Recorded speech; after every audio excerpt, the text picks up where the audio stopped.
ഇതൊരു സിസ്റ്റം ഉണ്ടാക്കിയത് ഇടതുപക്ഷമാണ്, മിനിസ്റ്റർ പറഞ്ഞതുപോലെ. അതാണ് ഞാൻ പറഞ്ഞത്. ഇതിൽ താലൂക്ക് ഹോസ്പിറ്റൽ, നേരത്തെ ബഹുമാന്യായിട്ട് വീണ ജോർജ് പറഞ്ഞല്ലോ, 12 വർഷമായ പഴക്കായ കെട്ടിടം തകർന്നു വീണു എന്നുള്ളത്. കെടുകാര്യസ്ഥയായിരുന്നു അവരുടെ കാലത്ത്. മാത്രമല്ല, കുറേ കെട്ടിടങ്ങൾ 10, 30, 40 വർഷമുള്ളത് ഉണ്ടായിരുന്നു. അതേതെങ്കിലും ഒന്ന് മാറ്റി പണിയാൻ UDFൻ്റെ കാലത്ത് തയ്യാറായിരുന്നോ? അവർ ശ്രദ്ധിച്ചിട്ടേ ഇല്ല. ചോർന്നൊലിക്കുന്നതാണെങ്കിൽ ചോർന്നൊലിക്കുന്നത്. എത്ര ആളുകളാണ് ഗവൺമെൻറ് സംവിധാനത്തിൽ വന്നിരുന്നത്? 2016 33% ആളുകളെ ഗവൺമെൻറ് ഹോസ്പിറ്റലിനെ ആശ്രയിച്ചിരുന്നുള്ളൂ. വിശ്വാസ്യത കുറവായിരുന്നു. ആളുകൾക്ക് ആശുപത്രി വിശ്വാസക്കുറവ് മാത്രമല്ല, ഈ സംവിധാനത്തിൽ വർക്ക് ചെയ്യുന്നവർക്ക് ആത്മവിശ്വാസക്കുറവുണ്ടായിരുന്നു. ഒരുപാട് ആളുകൾ ഗവൺമെൻറ് സംവിധാനം വിട്ട് വെളിയിലേക്കൊക്കെ പോയിക്കൊണ്ടിരിക്കുന്ന ഒരു കാലഘട്ടം കൂടിയായിരുന്നു അത്. അതാണ് നമ്മൾ തിരിച്ചു പിടിച്ചത്.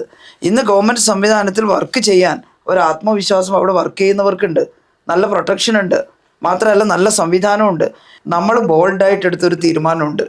ജനങ്ങൾക്ക് ഈ ചികിത്സാ രീതികൾ അവരിലേക്ക് കൊണ്ടുവരിക ഏറ്റവും അടുത്ത്. അതിൻ്റെ ഭാഗമായിട്ടാണ് 3 സൂപ്പർ സ്പെഷ്യാലിറ്റികൾ താഴേക്ക് കൊണ്ടുവരാൻ തീരുമാനിച്ചത് ജില്ലാ തലത്തിൽ.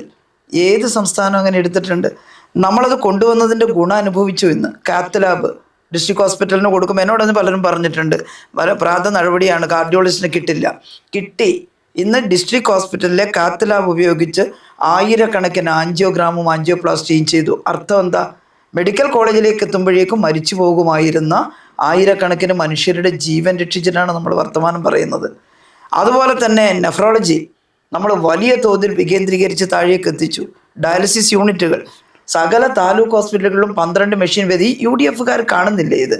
അവരുടെ എല്ലാം കുടുംബത്തിൽപ്പെട്ടവർ സ്വകാര്യ മേഖലയിൽ ചെന്ന് ആയിരങ്ങൾ ലക്ഷങ്ങൾ മുടക്കി ഡയാലിസിസ് ചെയ്തിരുന്ന പേഷ്യൻസിന് ഇന്ന് ഗവൺമെൻറ് സംവിധാനത്തിൽ 64,000-ലേറെ പേർക്കാണ് ഒരു വർഷം ഡയാലിസിസ് ചെയ്യുന്നത്.